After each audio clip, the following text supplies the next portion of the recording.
In this video, you'll learn how to disable secure boot in Windows 8. This process involves accessing your computer's BIOS or UEFI settings and modifying specific options related to secure boot functionality. Start by restarting your computer. During the startup process, you will need to enter the BIOS or UEFI settings. This is typically done by pressing a specific key such as F2, F10, or delete.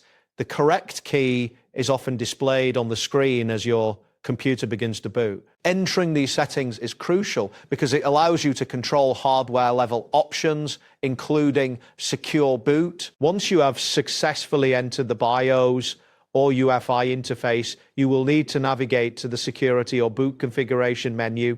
This may require using the arrow keys on your keyboard to move through the available options. Look for an option labeled Secure Boot in the settings list.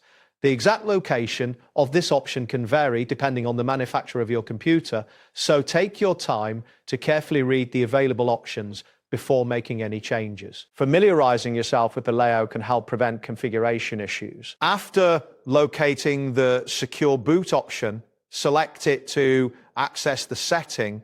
You will need to change the secure boot setting from enabled to disabled. This adjustment is crucial if you need to run specific operating systems or software that require secure boot to be turned off. Make sure to double check the selection before proceeding to the next step.